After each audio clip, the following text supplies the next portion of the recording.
Tracee Ellis Ross just earned her fourth Emmy nomination for playing Dr. Rainbow Johnson on Blackish. I'm Kevin Jacobsen of Gold Derby here with Tracee. And to start things off, tell us about that Emmy nomination morning, just getting the news that you got your fourth nomination. It was so, first of all, one of the things that has happened to me in this pandemic is that I'm not sleeping as easily, getting to sleep at night as easily as I'm used to. Maybe because I'm home all day, so it's like you're still in the same. I don't know. Anyway, so I hadn't fallen asleep. I fell asleep really late the night before, and I had a 9 a.m. workout scheduled, and I let myself sleep until 8:15 because there's no commute. So I was just going into the other room. And when I turned my phone on, it just was like a buzz, a buzz, a buzz. And I had no idea what was happening. Of course, with everything going on in the world, I thought something very bad had happened and people were trying to get in touch with me. But so then I was like, congratulations for what? I had no idea. So I wrote back to actually one of our ABC executives, who was the first one that popped up, so at the top. And she was like, on the Emmy nomination. I was like, oh my God! And so I ran around for about 40 minutes getting dressed and answering texts. And then I went and did my workout. There you go. Not a Yeah. bad morning. Yeah. So the episode that you are submitting this year to Emmy voters for consideration is Kid Life Crisis. And that is the episode where the Johnsons go to Mexico and we see Bo and Dre having some couple time, some alone time, and sort of pretending to be childless for a little bit. So what was it about that episode that made you and your team want to submit that one? I love the consistency of the story between Dre and I. Every once in a while we have these episodes where like all of the stories, the A, B, and C kind of converge and it's all telling one big story. And this was one of them. I thought it really, to me, gave the depth of the relationship between Dre and Bo and also between Anthony and Tracee. The comfort level, the ease that we have after 6 years of working together, and the freedom that offers. Like the more comfortable you feel, both with the character and with the story and each other, there's this like freedom that happens that I just really cherish. Often you watch television and you feel the effort of people sort of trying to find their way to the funny or to the this. And that episode, to me, I felt like even watching it back, I could feel the ease. It was directed by Catherine Reitman. She's also an actress. She's incredibly funny. She's on our show and has been on our show. So there was also that merge that kind of occurred. And I just thought the performance, I really enjoyed it. It sort of was an example of what our show has evolved into in its opening, and I loved it in its growth, and I enjoyed the episode. It was hard to choose, I'm not gonna lie. There were a couple. You had some good ones. The Halloween episode this season, it was very hard to say no, and then so it was a toss up, but I landed there. Fair enough. Yeah, and you also have this speech in that episode where Dre wants to go with Bo to Paris alone without the kids, and he doesn't really understand her kind of hesitance with that. And she's explaining the difficulties of being a working mother and how it would just feel selfish because she always, she spends so much time away from the kids because of her job. Can you just talk about where Bo is coming from with that? Well, I think one of the things that is so fun about playing Bo is that we don't lean into the traditional sitcom wife/mother. This idea that you're upholding an idea of perfection, that you are doing only one thing and being only one version of what it is to be a woman. And that is one of those, to me, very special Blackish scenes where we get to kind of pull the curtain back on the reality of what it is to be in that experience, to be a mother who is also an anesthesiologist, who is also a partner at her hospital, who is also a wife, who is also a friend, who is also a daughter, who's all of these things, and kind of revealing what the reality is underneath that. Not to say that she doesn't like doing any of those things or any of it, but that there is, because of the world we live in, because of the expectation, the status quo of what people imagine mothers and women are supposed to be, there is a difference in terms of what Dre feels about it and what Bo feels about it. And they get to kind of have a conversation that reveals a little bit more of themselves to each other, and still while loving each other. And it encapsulates a lot of what makes Bo who she is. She also gets to be pretty kind of goofy in that episode, where there's this one line I love where she says, "Mommy's gonna feed Daddy Tums like they're grapes," which is just Favorite wild. line, that whole section, and the fact that Junior comes up and he's trying to Junior's like, will you be parents? Like, what is wrong with you? Like, why are you making me be the parent to your children? And we're like, yeah, be gone. Like, it is so funny. It's like we're the king and queen, like sitting on, thrones, sort of beckoning to the people who are taking care of us, and it's our child. It's so ridiculous. It makes me laugh so hard. Yeah. I also love the line when I say to Diane, when I'm like, go get those chairs when we first get out to the pool. And she's like, there's only two. I'm like, you shared a womb. You can share a chair. Like, go. Yeah. There's so many funny lines to me. One other favorite I'll just say, which was an improv. Anthony, I think his was an improv too. I'm not sure. But he says, when I say we can still fly to Paris and you just have to meet me halfway, that's from the same scene. And he says, you mean stop in Atlanta? The giggle that comes out of me is so real, because I was like, and then I say, you make the worst jokes. It was so real. It just felt so lovely in that moment. That was such a fun thing for Anthony and I, that scene. Yeah. Well, I was going to ask about just your delivery on some of those lines, and how I feel like it's always so unexpected and kind of varied just how you deliver some of those lines. So how much do you kind of play around on set with just how to deliver a certain line? I play a lot, and basically, and that's part of the reason that episode is so fun to me. And this season, like you said, I get to be silly. This season, I'm pretty ridiculous. I'm ridiculous all season.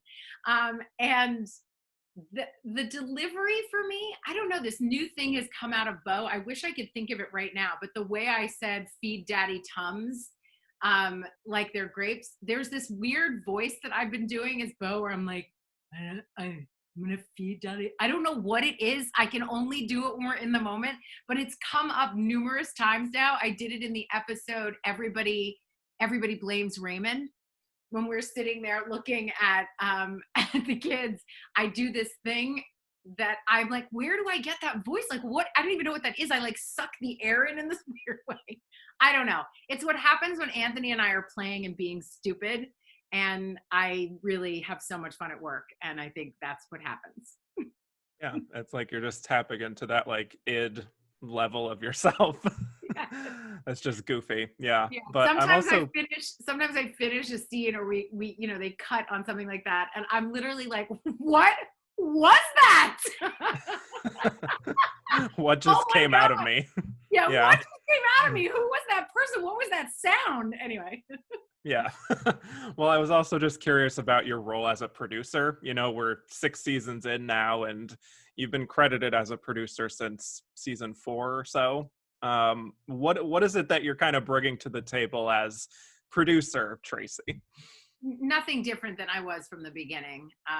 They just finally put a title on it. Nothing like a renegotiation to actually match the contribution you've been sharing with the show. So it's nothing different.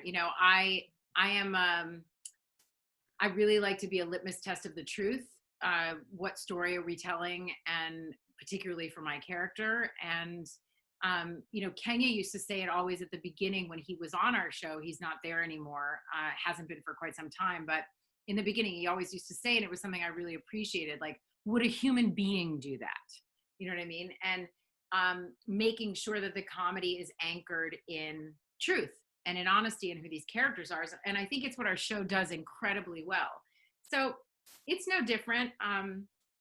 I participate. I do more than, I speak up about story and all those kinds of things. I'm an active participant in the storytelling that we do. I mean, don't get me wrong. I'm not in the writer's room. They are incredible. They break those stories, they write those stories, and they create those stories. I chime in where it's appropriate, and sometimes I chime in when it might not necessarily be appropriate, but I've noticed something that, and I don't really know what that means appropriate, but it might not be necessarily expected, but I'll see something and I'm not afraid to speak up about that. That's good. That's very good. Yeah. It's part of who I am as a person. Yeah. Well, I mean, this season we have to talk about it. We saw a big reunion. Oh, yeah, we did. Right? Your castmates from Girlfriends reuniting. Persia White, Golden Brooks, Jill Marie Jones, and Reggie Hayes. Yeah. Can you talk about how all of that came together? Okay, so that's an example of a producer duty. Reggie Hayes, for example, was not written into the script. And I was like, we need to get him here. And they were like, oh my God, we didn't even think of it. And so I called Reggie, and that's an example of me going, oh my God, what would we, So that was one of the most exciting reuniting experiences I've ever had. It was like we clicked right back in. What was hilarious is there were so many crew members who had no familiarity with Girlfriends. And so when I clicked into Joan's energy, because that's the dynamic, they were just like, oh my God, we've never seen you like this. Like, because I play a very, Beau is very different from Joan. And so I had to keep pulling myself back to being Beau with people that I'm used to being Joan with. But it was so fun. The comedy and the sort of snap and pop that happened with the cast of Girlfriends was just so exciting. Very nostalgic. Yeah, and so many people are excited about it. And now so many people are excited about Girlfriends coming to Netflix. I know. Very, very recently, actually, that announcement was made. And I'm curious, first of all, if you were kind of involved with any of the negotiations on that, or just, I guess, what it's been like for you over the past few weeks of, people's excitement over this. Well, no, I was not involved at all. Unlike on Blackish, where I'm a producer and sort of involved in deeper ways, that was not the case back then in my career. I didn't have the ability to do that. And so I have no equity in what happens with the show other than I play Joan Carroll Clayton. So it was a surprise. It was a great surprise. People have been asking for it forever. I'm thrilled. I'm thrilled that the people that have been longing to continue seeing it will be able to stream it easily, and that a whole new audience will be introduced to it. It's 8 seasons. And I think it'll be fun for people to walk down that road. And I also think our Girlfriends is still such a relevant show. The subject matter that we tackled, even the clothing, like all of it, like it still feels, the only thing that feels out of whack are the shoes. Other than that, it feels very timeless. Fair enough. Well, I'm excited to see people re-explore it or explore it for the first time. Me too. Well, you're very busy. Also, this TV season, we saw the release of Mixed Dish, which is a prequel series that's centered on a younger version of your character. Can you take us back to the origins of that idea? Yeah. So I think you could almost go all the way back to the pilot episode of Blackish, when Dre is sort of accusing Beau of not really being Black. And she comes out of the bathroom and says, why don't you tell my hair and my ass? And I feel like that defined the kind of show we were going to be doing on Blackish, and also started to set this, to plant the seeds for what eventually has become Mixed-ish. Because on Blackish, we explore Dre's point of view. We explore his world through his eyes. And although Beau plays a big part in that, it's not her story. And so we don't often see where Bo comes from, where her belief system comes from, and how she became the woman that she is. And we're always exploring that of Dre. And as you can tell, which is really interesting, like on Blackish, Bo is an outlier. Like there's no one else like her. Like her way of seeing the world is like, she's crazy, she's a nut, you know? But then you go into Mixed-ish and you start to see what she comes from. And I think after being bo-racial and some of the other, even the postpartum episode last season gave us a glimpse into a little bit more deeply into sort of where she comes from. And so this idea to explore Mixed-ish in a similar way that we explore Dre's past, but everything is a flashback. The show is a flashback, and then the voiceover is from the current. So it's been really fun. Going back to the 80s, first of all, is always enjoyable and charming and funny. And being able to look at the world that we're in now in juxtaposition with the 80s and how oddly we have not evolved that much. Like there's some that has, but a lot that hasn't. And this sort of resurgence of the capitalism of the 80s sort of being at the forefront of who we are as Americans. It's really interesting to kind of explore it that way. And it gives me a whole new perspective on the character that I play. Well, that was actually going to be my next question. So great transition. Did you actually feel like there was anything from Mixed-ish that sort of did inform anything in how you're playing her now on Blackish?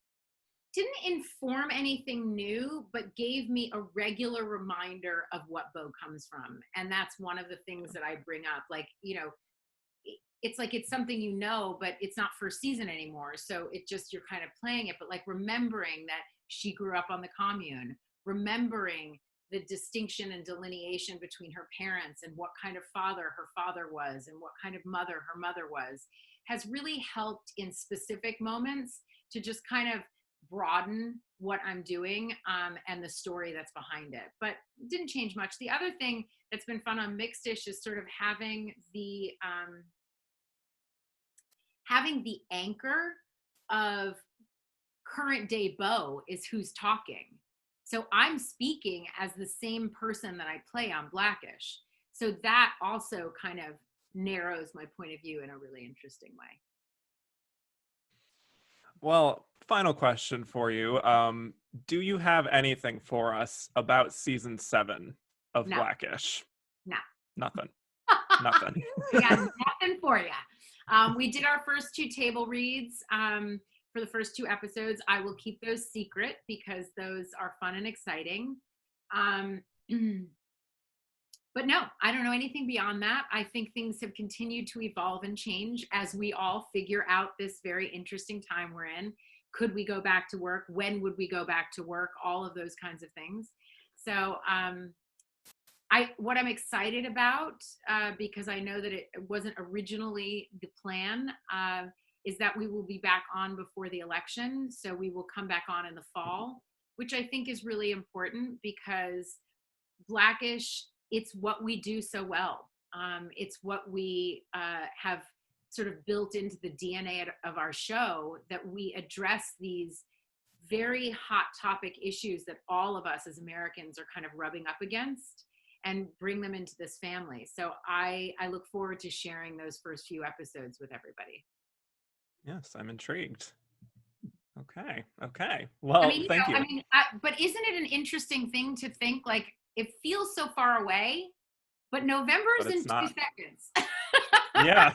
You know, less than 100 days. I know. Yeah. So just this idea for all television shows to be back on at the end of this pandemic, and like it's or end of look at my hopeful speaking, huh? In the midst of this pandemic. It'll be really interesting to see. Like, Bo's a doctor. I'm so curious how that plays in, you know? That's a very good point. Yeah. Anyway, thank you. A lot to chew on there. Yes, thank you. Appreciate this conversation. Yes, and for those of you watching now, hit like and subscribe for more interviews with Emmy nominees like Tracee, and head to goldderby.com to make your winner predictions.